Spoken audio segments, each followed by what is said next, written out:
Hi everyone, welcome back to my channel. তো আজকে আমি একটা ঐতিহাসিক দিন তৈরি করার জন্য যাচ্ছিলাম।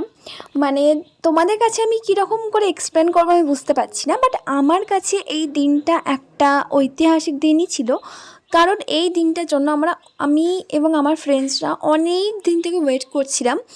তো যে জিনিসটার জন্য বা যে দিনটার জন্য তোমরা অনেক দিন থেকে ওয়েট করবে, সেই দিনটা অলরেডি মানে তোমাদের কাছে যখন অ্যাকচুয়ালি সেই দিনটার মধ্যে তোমরা থাকবে, মানে যে দিনটা জন্য তোমরা ওয়েট করছিলে সেই দিনটা যেদিন আসবে না, সেই দিনটা মনে হবে তোমাদের একটা অন্য রকম ফিলিংস আসবে যে সিরিয়াসলি আজকে সেই দিনটা অ্যাকচুয়ালি চলে এসছে, যে দিনটার জন্য আমি এত দিন থেকে অপেক্ষা করছিলাম। তো যাই হোক, আমি বেরিয়ে পড়েছি যাওয়ার জন্য। তোমরা অনেকে হয়তো গেস করতে পারছো যে আমি কোথায় যাচ্ছি, যেটার জন্য আমি অনেক দিন থেকে ওয়েট করছিলাম। তো এটা ব্যাঙ্গালোরে ছিলাম আমি তখন। অনেকে জানো যে আমি ব্যাঙ্গালোরে থাকি, মানে ছিলাম। তো তখনকার ভিডিও, মানে জাস্ট কয়েকদিন আগেকার ভিডিও। অ্যান্ড আমি এদিক ওদিক দিয়ে হেঁটে বাস থেকে নেমে আবার হেঁটে এই যে পৌঁছে গেছি, দেখতে পাচ্ছ। এটা হলো Karnataka state nursing council office.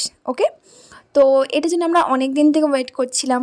Finally আমাদের সেই দিনটা চলে এসছে এবং ঢোকার আগে আমি এক কাপ চা খেয়ে নিলাম, কারণ আমি জানি যে অনেক লেট হবে, ভিতরে অনেক পার্সন থাকে, প্রায় 100 জন তো থাকবেই। তো সেই হিসেবে আমরা একটু খাওয়া দাওয়া করে নিলাম, কিছুই খাইনি, শুধু চা খেয়ে ঢুকেছিলাম। অ্যান্ড তারপরে আমাদের হতে হতে মাঝখানে লাঞ্চ ব্রেক দিয়ে দিল, তো আমরা বেরিয়ে এসে আমি অল্প কিছু খেয়ে নিলাম আমরা সবাই, কারণ বেশিক্ষণ খাওয়ার টাইম ব্রেক দেয়নি আমাদের।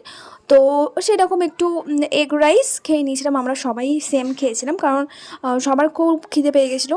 অ্যান্ড তারপরে প্রায় 4টের দিকে আমরা আমাদের হাতে সেইটা পাই, যেটা ছিল আমরা এত দিন ধরে ওয়েট করছিলাম গাইস, সিরিয়াসলি। তো ওটা নেওয়ার পরে আমরা তো এত খুশি হয়ে গেলাম, মানে তারপরে আমরা ভাবছি চলো এবার কিছু খাওয়া দাওয়া করা যাক। তো আমরা আইসক্রিম খেলাম। অ্যান্ড বাড়ি যাওয়ার পথে ওখানে খুব বৃষ্টি হচ্ছিলো, দেখতেই পাচ্ছ। তো বৃষ্টির জন্য আমরা আবার বাস থেকে নেমে দাঁড়িয়ে গেলাম কিছু খাওয়া দাওয়া করার জন্য, কারণ সারাদিন সেরকম কিছুই খাওয়া হয়নি। তো টাটা গাইস,